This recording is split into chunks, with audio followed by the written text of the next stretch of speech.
Саламатсыздарбы, урматтуу Салам радиосунун угармандары. Сиздер менен түз эфир аркылуу жолугуп турганыбызга кубанычтабыз. Кыргызстандагы дин таануу изилдөө борборунун жана Search for Common Ground каржылоосунда, ошондой эле Медиарай коомдук фондунун демилгеси менен ишке ашырылып жаткан дин тутуу эркиндигинин укуктары боюнча потенциалды жогорулатуу жана аялдарга карата зомбулуктун алдын алуу боюнча маек курабыз. Ал үчүн биз студиябызга Баткен мамлекеттик университетинин Ыйман гимназиясынын мугалими Исраилова Толгонай менен маек курабыз. Мен Айдарова Суксур. Саламатсызбы, Толгонай айым? Кош келипсиз. Саламатчылык, рахмат. Жалпы эле Салам радиосунун жалпы угармандарына арыбаңыздар. Бүгүнкү күндө сизге суроо. Бүгүнкү күндө коомчулукта зордук зомбулук күч алганы ачуу чындык. Алардын көпчүлүгү аялдарга карата жасалып жаткан дагы көйгөйлөрдүн бири.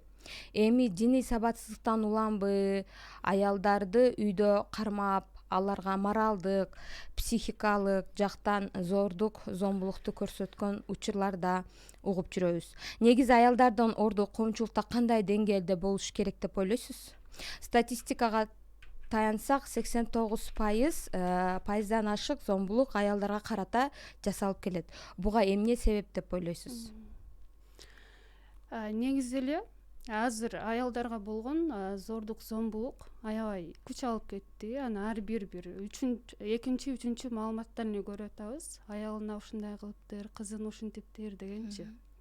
Анан эми булардын күч алуусунун себеби мен ойлойм, бул эми таалим тарбия үйдөн башталат да. Бул үйдөгү таалим тарбиянын жетишсиздигинен болушу мүмкүн. Анан дагы бир нерсе, азыр маалыматтын тез таркаган учуру, жогоруда айткандай эле биз аябай көп көрүп атабыз. Ал дагы күч алуусуна ушул маалыматтардын көбүсү дагы себеп болушу мүмкүн. Анан аялдардын орду коомдо кандай дегенде, эми жалпылап эле алышыбыз керек да. Бул эркектердики жогору же аялдардыкы төмөн, анан ушундай деп мындай бизде аялдарды экинчи орунга коюп койгон нерсе сиңип калган да. Эркектер жогору туруш керек, аялдар андан бир тепкич, балким ылдый туруш керек деп. Бирок жалпылап айта турган болсок, аялдар менен эркектердин укугу бирдей эле да.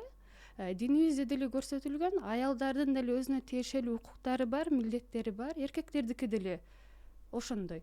Анан диний сабатсыздык болушу мүмкүнбү дедик. Бул жерде биз бир аз маселе болсо эле мындай динге түртөбүз да. Динде ушундай болгон үчүн анан ошондой болуп атат депчи. Бул жерде бир эле динди албай, жалпы дин эмес, үстүдөн карашыбыз керек да. Бир эле динге түртүп койбошубуз керек. Бул жерде башында айтып өткөндөй эле эмне себептен болуп атат? Үйдөгү тарбиянын жетишсиздиги. Анткени үйдөн эмнени көрүлсө, кийин дагы ошону кылат да. Рахмат.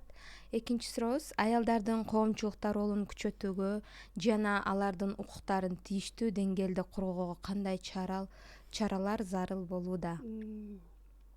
Аялдардын ролун күчөтүү үчүн, мисалы, даракты жаш көчөт кезинен кайсы жака ийсең, ошол тарапка ийилип өсүп кете берет да. Аны кийин чоңойгондон кийин бурсаң бура албайсың. Ал сынып калат, кургак дарактычы. Ошондой эле биз бул нерсени каяктан башташыбыз керек? Мектептерден башташыбыз керек. Кичинекей бала бакчадан, мектептерден. Бул аял улуттун уңгусу, аял улуттун күзгүсү деген нерсени биз балдарыбыздын аң сезимине сиңиришибиз керек да. Аны ошондо гана баланын аң сезимине сиңгенде, ал түшүнгөндө, ал аялдын канчалык сыйлуу, кадырлуу, кандай назик жан экени ал кичинесинен билип өсөт да. Кийин чоңойгондо да ошого карап мамиле кылат.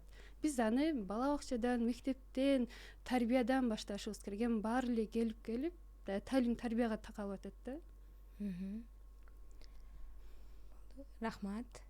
Аялдардын укуктарын жогорулатууга жана аларга мотивация берген иш-чаралар көп эле уюштурулуп келет да өзү негизи. Мындай иш-чаралардын пайдалуу жактарына токтолуп кетсеңиз. Ооба, көрүп, катышып, угуп жүрөбүз. Акыркы учурларда бул болуп аткан окуяларга байланыштуу аялдардын укуктарын, аялдарды коргогон мындай иш чаралар көп эле уюштурулуп келип атат. Эми алар жеке фонддор тарабынан, жеке адамдар тарабынан уюштурулуп атат. Эми анын пайдаларына токтоло турган болсок, ал жактан көптөгөн эже сиңдилерибиз өздөрүнүн укуктарын, милдеттерин адеме угуп, билип, үйрөнүп атышат да. Анан дагы бир нерсеге токтолуп кетким келет. Мындай иш чаралар кандайдыр бир фонддор менен же бир жеке адамдар менен эмес, мындай мамлекеттик деңгээлде көтөрүлүп, бул ар бир аймактарда бул мамлекеттик деңгээлде өткөрүлсө дагы да таасири көбүрөөк болобу деп ойлойм да. Туура айтасыз. Буюрса эске алабыз аны дагы. Бүгүнкү күндө Баткен облусунда аялдардын укуктарын коргоодо, алардын коомчулукта өз ордун табууга кандай иш-аракеттер зарыл болуп турат? Мен бул суроого жоопту жогоруда айтып өттүм окшойт. Негизи эле биз караганда бир эле Баткен облусу дебей, бүткүл Кыргызстан аймагын алып карасак жакшы болобу дейм да. Анткени бир эле жер менен чектелбей, жалпы мамлекеттик деңгээлде аны Баткенби, Ошпу, Таласпы, мындай мамлекеттик деңгээлде карасак жакшы болобу дейм да бул маселелердичи. Андан кийинки сурообуз төмөнкүчө. 2022-жылы Кыргыз Республикасынын президентинин жарлыгына ылайык зордук зомбулук көрсөткөндөр боюнча жазалар күчөтүлдү да. Мурда көп жеңилдиктер болчу. Ушул боюнча сиздин пикириңиз? Жазанын күчөтүлүүсү бул албетте жакшы болду. Эми дагы бир маселе бар. Бул мыйзам канчалык деңгээлде иштейт деген да. Анткени бизде билесиз, көп эле мыйзамдар чыгарылат, бирок иштебейт да. Эгерде бул мыйзам иштей турган болсо, аябай жакшы болмок да. Анткени мыйзам иштебегенин айынан, жаза берилбегенин айынан дагы мындай бул зордук зомбулуктар көп болуп атат да. Анткени ал аялдарга көрсөткөн зордук зомбулуктан кийин ал эркек адам эч кандай бир жаза албай атат. Ага эч кандай эч нерсе болбой атат да.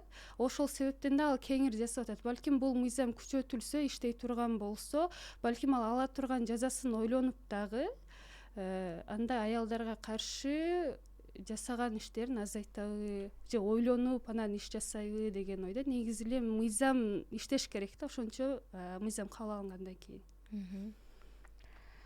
Рахмат. Үй бүлөдө бала тарбиясында аялдын ролу чоң эмеспи?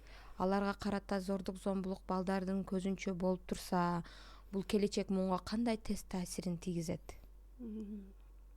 Бул албетте оор маселе. Анткени үй бүлөдө атасы апасына бир уруп атса, бир кордук көрсөтүп атса, аны көргөн балага бул биринчиден психологиялык жактан дагы ал аябай жабыркайт. Дагы бир тарабы мурдагы сөздөрүмдө айтып өткөндөй эле, уядан эмнени көрсө учканда ошону алат деген жакшы сөз бар эмеспи? Ал үйүнөн ошол нерсени көрүп атат, ошол нерсе ага сиңип атат. Демек аялдарга ушундай мамиле кыла берсе боло берет экен, аялдарга катуу сүйлөсө, аялдарды ура берсе, аялдарга ошондой катуу мамиле кыла берсе болот экен деген нерсени да сиңирип калып атат да. Ушул жерден эле тарбия башталып атат.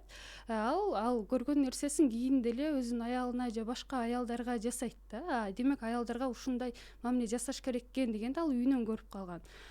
Ал эми биз анык мындайча айтканда тескери жагын эмес, балага оң жагын көрсөтсөк жакшы болобу дейм да. Анткени үйдөн атасы апасына жакшы мамиле жасаганы же кызына, аял адамдарга мындай жакшы мамиле жасаса, сый мамиле жасаса, аялдарды сүйүүгө үйрөтсө, мындай аял адамга кол көтөргөн эркек эмес деген нерсени бул үйдөн берсе, бала дагы ошол нерсени көрүп, ошол нерсени өзүнө алат да.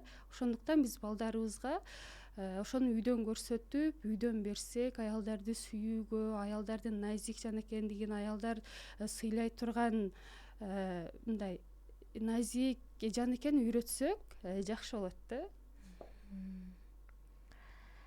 Жакшы. Анда эмесе сизге эркин микрофон. Алгач эле сиздерге ыраазычылык билдирем, ишиңиздерге ийгилик. Хорошо. Анан угуучуларга эмне дейсиз? Каалооңуз?